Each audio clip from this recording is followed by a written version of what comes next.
we discovered a massive need for women to find an identity surrounding being a woman and an entrepreneur. I'm Marley. And I'm Rachel.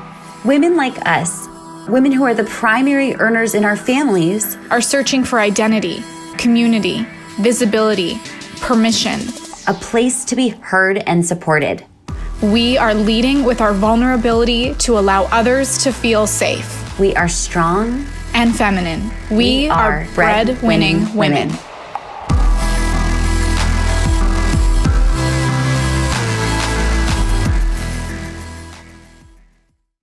Hey, breadwinners! It's Breadwinning Wednesday. I love Wednesdays, and today was such a crazy day for me. I just had 5 interviews back to back because we can't hire fast enough.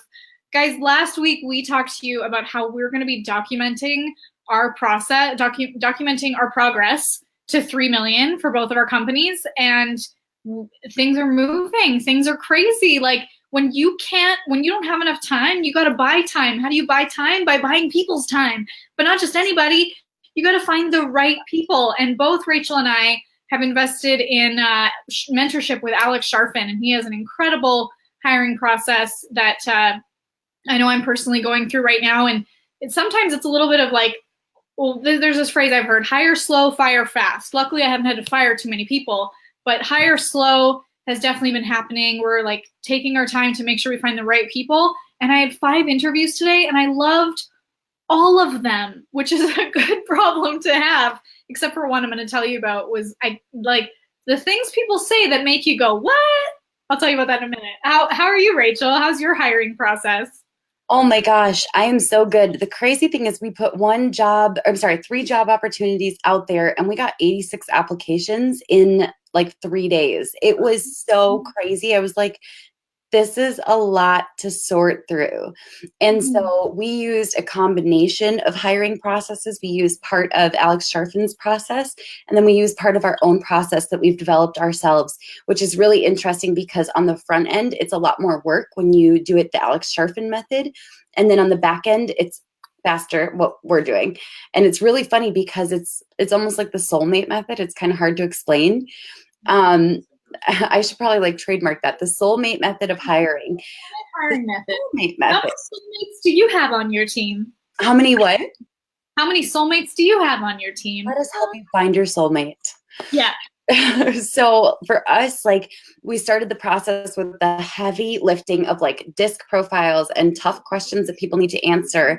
And, the tough stuff, the stuff that isn't really fun. And then we narrowed it down to 3 top applicants that were all amazing.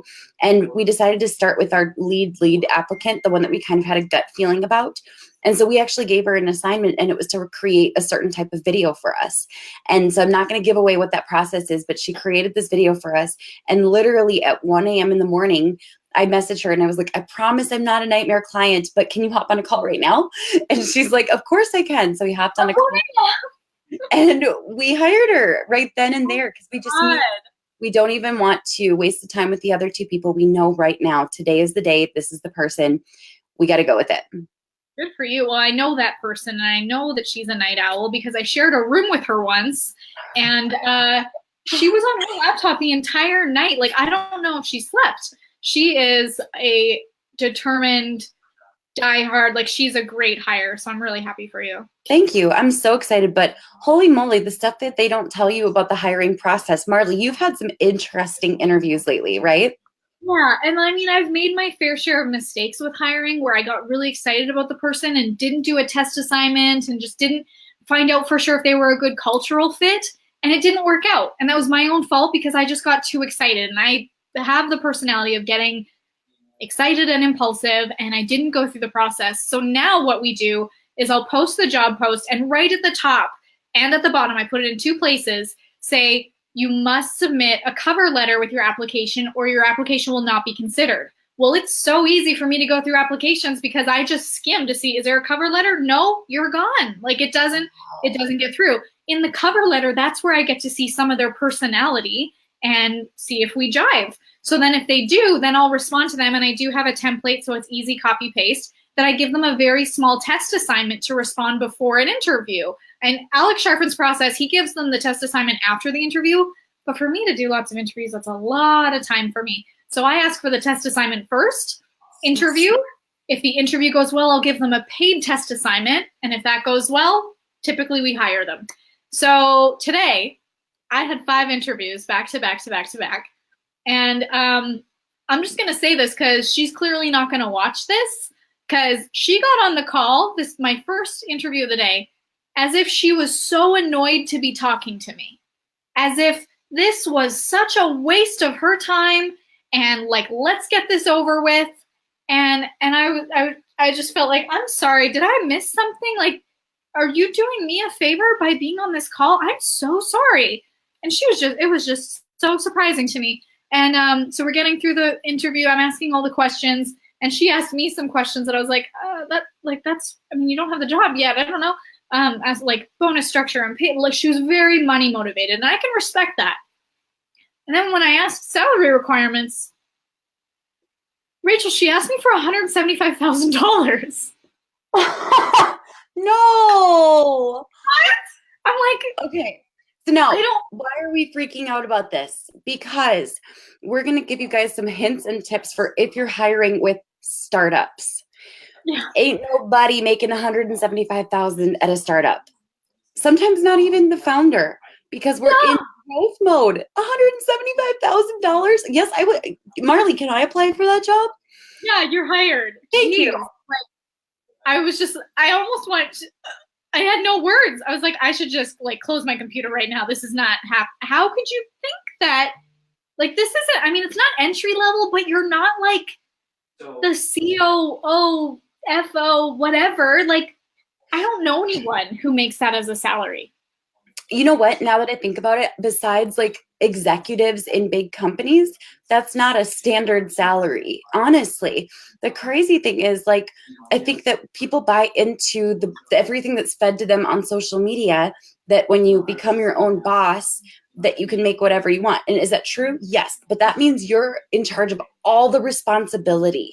That means you're the one who's hustling late. That means you're the one who's responsible for payroll. That means that it's not what everyone thinks it is, in that like you can just go into any company, be the boss, and also make whatever salary you want. Like, whoa. Yeah.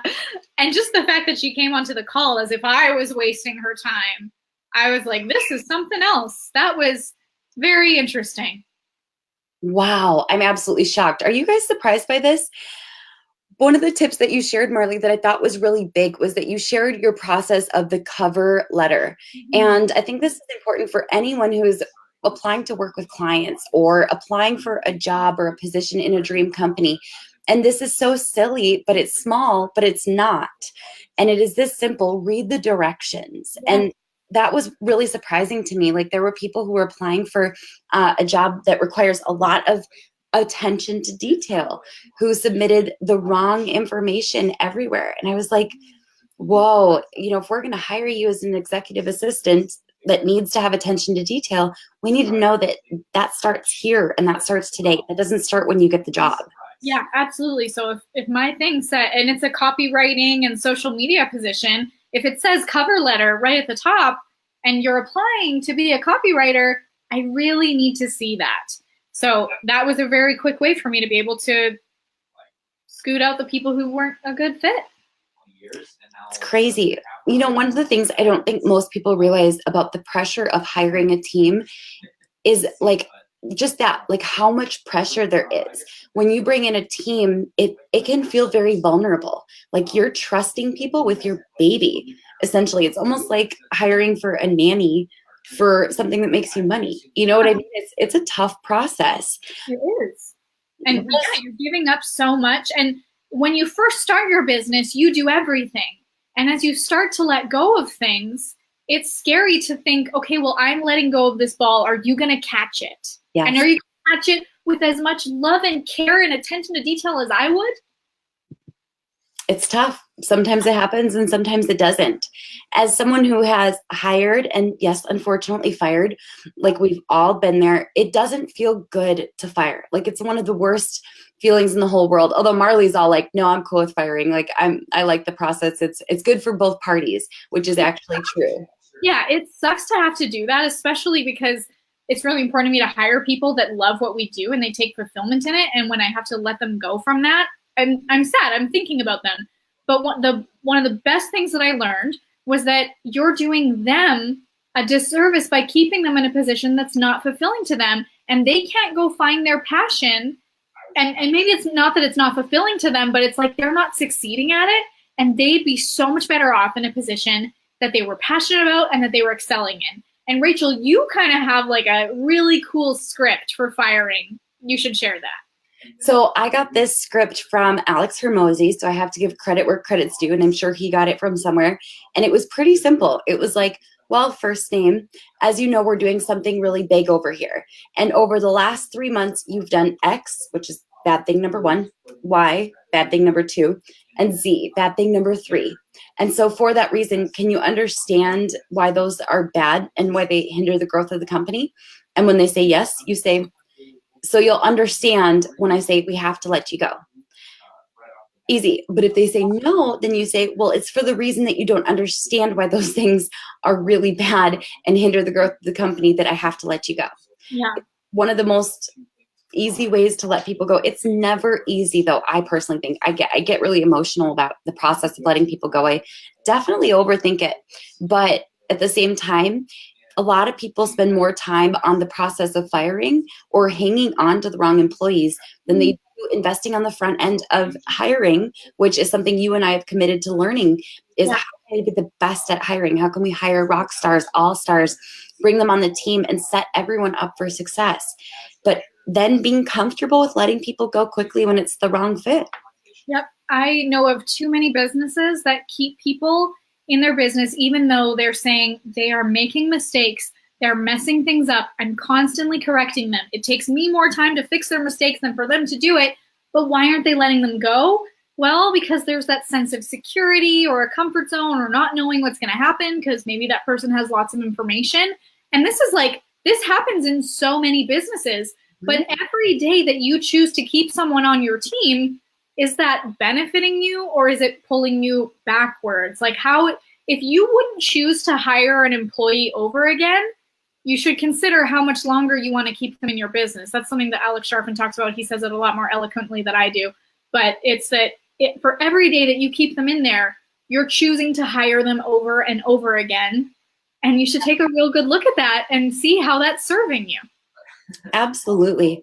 I feel like we've got so much to do that we should probably cut this one short, because what happens when you need more time? You need more time and you need more team. That's what it comes down to. We both need more team. Video coming out about that. I'm so excited. So, Marley, what's one piece of advice you would give for everyone if they are hiring or if they're applying for a job? Have a process. Don't just get excited about it, because even I had someone that I interviewed today that I was like, oh my God, I want to hire them on the spot. Love them so much. My COO, whose name is also Rachel, it gets very confusing at home when we talk about both of you. Best friend Rachel, COO Rachel. Rachel was also like, it's hard not to get excited about this person, but we have to go through the process because we know the risks and how we've suffered when we hired wrong by getting too excited. So we have to go through the process. Even though this person seems amazing and perfect, we're going through the process. So don't cut any corners, because cutting that corner could be cutting off a paycheck, could be cutting off revenue, and it's not worth it. Take extra time, even if it's a week, even if it's a month. We actually posted for this job twice, and we didn't find anyone. We found someone that was an amazing cultural fit. But then when we did the paid test assignment that I talked about earlier, I asked them to write 10 social media posts. And of the 10, only 2 of them were what I would use. So if this hire has just showed me in the test assignment that only 20% of her content was what I could use, that showed me that it wasn't a good fit. So we went back, we posted again, and we followed the process. And I'm glad that I didn't make that hire, because I wouldn't want to be making this post again after investing in someone. Absolutely. My one big piece of advice is either you are someone who has gut feelings about people that are accurate, or you need to have one of those people in your life. And so even as you go through the whole process, having someone who can read people is really, really helpful. Some people call it discernment. I call it discernment. My husband can look at someone and read them just like this. I don't have that. I trust everybody. Like, I'm like, I trust them all. And so having someone who can be there and say, like, I don't know how to explain it, but my gut is off, especially when they're right about those things, it is so helpful. That's something I rely on from my husband, because anytime he says my gut is off about a person, something comes out a couple months later where it's like, that's what it was. Oh my gosh, it's crazy.